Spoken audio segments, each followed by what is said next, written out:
பொறுத்தவரை கையில கொடுத்த உடனே ஒரு புத்தகத்தை என்னுடைய வாழ்வினருடைய அம்மா அவங்க எங்களோட இருக்கிறாங்க. அவங்க இதை கையில் எடுத்துட்டு போயிட்டாங்க.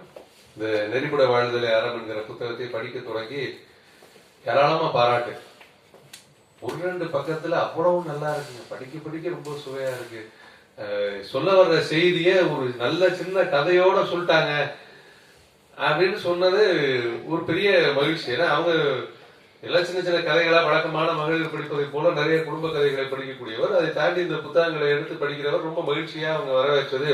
சரி, இந்த புத்தகம் ஜெயிச்சிருச்சு, ஒரு பக்கம் ஒன்னும் பிரச்சனை இல்லை அப்படின்ட்டு அதுலயே நமக்கு மகிழ்ச்சி. நான் சொன்ன ஆரம்பம் ஒரு 2 நாளைக்கு முன்னாடி, ஏன் நீங்க கொடுத்த புத்தகத்தை அதுக்கு முன்னாடி பாதி அளவு படிச்சுட்டு ரொம்ப சிறப்பா இருக்குன்னு பாராட்ட வந்துருச்சிங்க அப்படின்னு. உள்ளபடியே ஆரம்பம் ஒரு பெரிய மகிழ்ச்சி. இதுக்கு தனியா அவசரம் போடுறோம் அப்படின்னு. ஒரு எழுத்தாளருடைய கனவும் ஒவ்வொரு படைப்பாளியினுடைய நோக்கமும் அந்த படைப்பை நுகர்வோர் அனுபவித்து அதில் இருந்தவர்கள் பெறுகிற மகிழ்ச்சியும் அவர்கள் தருகிற ஊக்கமும் தான் இருக்கும். கமலஹாசன் நம்ம ஒரு படத்துல ஒரு பாட்டு, கைத்தட்டு உங்களின் பாராட்டு ஒன்றுதான் கலைஞர்கள் எங்களுக்கு நல்ல சன்மானம் என்று ஒரு வரி வரும்.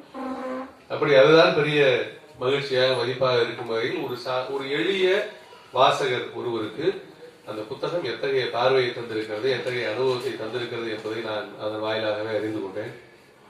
எனக்கு உண்மையில கொடுத்தது 2 புத்தகத்தை சேர்த்து நீங்க நேர ஐயாவுடைய பணியையும் சேர்த்து செய்து விடுங்கள் என்று உங்களுடைய பாவலர் ஐயா கட்டளையிட்ட காரணத்தால் இப்ப உட்கார்ந்து அந்த 2வது புத்தகத்தையும் ஒரு 2 புழுக்க படிக்கிற வாய்ப்பையும் ஏற்படுத்தி கொண்டேன். ஏன்னா ஏன் இவ்வளவு சுருக்கமா படிக்க முடியுமான்னா அந்த புத்தகம் அப்படி அவ்வளவு வேகமாக ஓடக்கூடியது. ரொம்ப கடகடன்னு நிறைய செய்திகளை மிக எளிமையாக அவர் வழங்கி இருக்கிறார். காரணம் அது அவர் சொன்னதை போல மிக எளிய வாசகர்களுக்கானது. ரொம்ப ஒரு புத்தகம் நிறைய செய்திகளை தொகுத்து கொடுத்திருப்பது, இன்னொன்று எளிய வாசகர்களுக்கானது. பால்கன் டைம்ஸ் என்று சொல்லக்கூடிய அந்த ஒவ்வொரு பகுதியிலையும் வரக்கூடிய ஏடுகள்ல படிக்கக்கூடியதுல பாத்தீங்கன்னா பெரும்பாலும் ஒரு 4 பக்கத்துல 3.25 பக்கம் விளம்பரம் தான் இருக்கும்.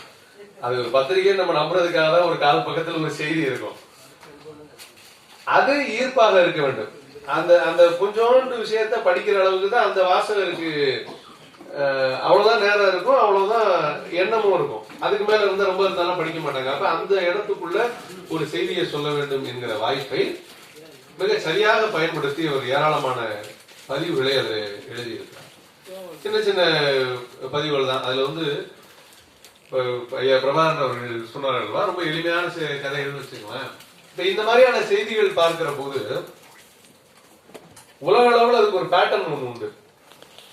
ஒவ்வொரு பகுதியிலையும் அந்த மக்களுக்கு சொல்ல விரும்புகிற நன்னறிகளை கதைகளின் வாயிலாக சொல்லுவது, அது எல்லா இடங்களிலையும் உண்டு. அரபு நாடுகள்ல இருந்து பார்த்தால் அது முல்லா கதைகள் என்று இருக்கும். இன்னொரு பக்கம் ஈசாப் கதைகள், அப்படியே கொஞ்சம் அப்படி ஜெருசலத்தை தாண்டி வந்தோம்னா அது ஈசாப் கதைகள் என்று ஆகும். அப்புறம் அப்படியே வடக்கு பக்கம் வந்தோம்னா அது பீர்பால் கதைகள் அப்படின்னு இருக்கும்.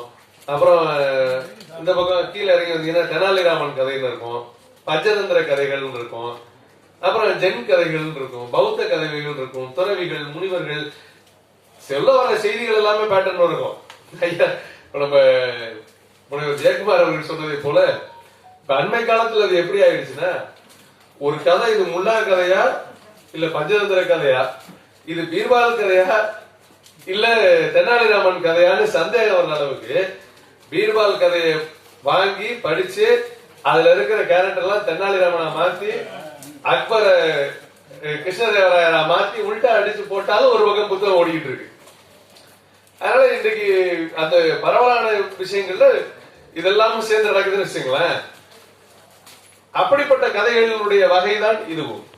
அதோட ஒரு சொல்ல வர செய்திகள் கூடுதலான வரைக்கும் நம்முடைய பார்வையோடு சில விஷயங்களை எவ்வளவு சொல்ல முடியுமோ அந்த இதற்கு தகுந்த அளவிற்கு அவர் அதில் உள்ள வைத்திருக்கிறார். 1-2 ரொம்ப எளிமையாக அந்த சிக்கனம் குறித்து, ஏன்னா இன்றைக்கு அது திரும்ப திரும்ப நாம் சொல்லப்பட வேண்டியது இருக்கிற பிரச்சனைகளிலேயே இன்னும் கூடுதலாக நம்முடைய குடும்பங்கள் சந்திக்கிற ஒரு பெரிய பிரச்சனை என்பது சேமிப்பு இல்லாமல் வருமானத்திற்கு மீறி செலவு செய்வதும், சிக்கனம் என்பதை இழிவு என்று கருதுவதும், ஒரு இடத்தில் ஒருவர் சிக்கனமாக இருக்கிறார் என்பதை அவர் கஞ்சன் கருமி என்று அடையாளப்படுத்தி தாராளமாக லாவிஷ்லி அப்படின்னு சொல்லுவாங்களா, அந்த மாதிரி லாவிஷா செலவு பண்றதுதான் இன்னைக்கு பெருமைக்குரிய ஒன்றாக பார்க்கப்படுகிறது. அவருடைய தந்தையார் தாயார்லாம் எவ்வளவு எளிமையாக சிக்கனமாக இருந்து இந்த அளவிற்கு தங்களை உயர்த்தி இருக்கிறார்கள் என்பதை பற்றிய பார்வை இல்லாமல் அடுத்தவர்களுக்காக செலவு செய்யக்கூடிய சூழல் இருக்கிறதே, மீண்டும் அவையெல்லாம் தவறு என்று நம்முடைய பிள்ளைகளுக்கு சொல்லிக் கொடுக்க வேண்டிய கடமை நமக்கு இருக்கிறது. இல்லைன்னா இன்றைக்கு அது ஒரு